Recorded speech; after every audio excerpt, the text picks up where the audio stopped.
అందరూ లయమైపోతున్నారు. 9వ వచనంలో, నేనైతే నిత్యము ఆయన స్తుతిని ప్రచురము చేయుదును.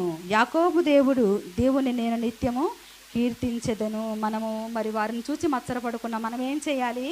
దేవుణ్ణి కీర్తించాలి, దేవుని నామాన్ని స్తుతించాలి. దేవుని రాకడ వస్తుంది, దేవుణ్ణి నమ్ముకోండి అని చెప్పేసి మరి మనము ప్రజలందరికీ ప్రచారం చేయాలి, ప్రకటన చేయాలి. మరి ఈ విషయాన్ని చూస్తే నాకు ఒక విషయం గుర్తొస్తుంది. నోవాహు కాలంలో మరి దేవుడు ఆ నోవాహు కాలంలో ప్రపంచాన్ని మొత్తం తూర్చివేయి పెట్టాలని దేవుడు నోవాహుతో మాట్లాడతాడు కదా. నోవాహుతో మాట్లాడుతున్నప్పుడు నోవాహు దేవుడు చెప్పిన విధంగా, దేవుడు చెప్పిన కొలతలతో ఒక ఓడను తయారు చేస్తూ ఉంటాడు. తయారు చేసుకుంటూ ప్రజలందరికీ మాట్లాడతాడు.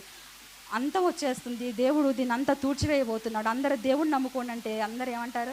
ఓరి పిచ్చివాడా, ఇన్ని ఎండలు ఇన్ని ఇట్లా ఉన్నాయి, నువ్వు రోడ్డు మీద కడుతున్నావు, దీన్ని తీసుకొచ్చి ఓడని తీసుకొచ్చి ఎక్కడ కట్టాలి? ఓడని తీసుకెళ్ళి సముద్రంలో తీరం దగ్గర ఓడని కట్టాలి. నువ్వు తీసుకొచ్చి ఇంటి దగ్గర కడుతున్నావు ఓడని, ఇక్కడేం వస్తుంది, ఇక్కడేం ప్రళయం వస్తుంది, అసలు నీకు మైండ్ పని చేస్తుందా అని మాట్లాడారు కదా. కానీ ఆయన ఎవరి మాటలకు కూడా ఆయన ఏమి మాత్రము కలత చెందలేదు. కానీ ఓడని దేవుడు చెప్పిన మాటకు మరి అవిధేయత చెందకుండా ఆ ఓడను తయారు చేస్తూనే ఉన్నాడు. తయారు చేస్తూ ఎందుకు కడుతున్నావు అని అడిగిన ప్రతి వారికి దేవుని సువార్తను ప్రకటిస్తున్నాడు అన్నమాట. మీరందరూ దేవుడిని నమ్ముకోండి, ఈ ఓడలోకి ప్రవేశించండి, దేవుడు ఈ భూమిని నాశనం చేయబోతున్నాడని మరి ఎంతో ప్రచురం చేశాడు. ఆయన ప్రచురం చేసినప్పుడు ఏ ఒక్కరు ఆయన మాట వినలేదు. కానీ దేవుడు వారి కుటుంబాన్ని, పక్షులను, ఒక్కొక్క 2 జతల పక్షులను మాత్రం ఆయన ఏర్పరచుకొని భూమి అంతటిని నాశనం చేసినప్పుడు మరి అసలు ఆ భూమి మీద ఏమీ లేకుండా మొత్తం మునిగిపోయింది.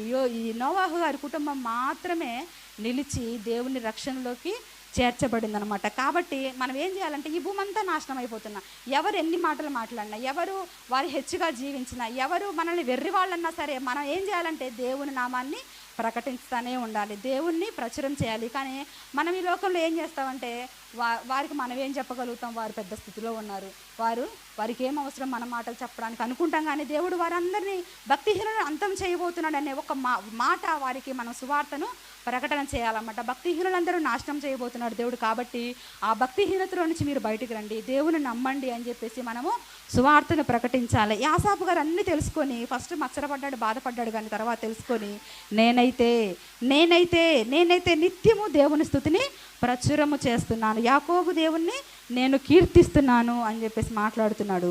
భక్తిహీనుల కొమ్ములన్నిటినీ నేను విరగొట్టేదను, నీతిమంతుల కొమ్ములు హెచ్చించుదును. భక్తిహీనుల కొమ్ములు దేవుడు విరగొడుతున్నాడంట, నీతిమంతుల కొమ్మును దేవుడు హెచ్చిస్తున్నాడు. కాబట్టి మనం ఒకవేళ మనము దేవుని మందిరంలోనే ఉంటూ విశ్వాసులుగానే జీవిస్తూ ఒకవేళ భక్తిహీనంగా ఉంటున్నామేమో,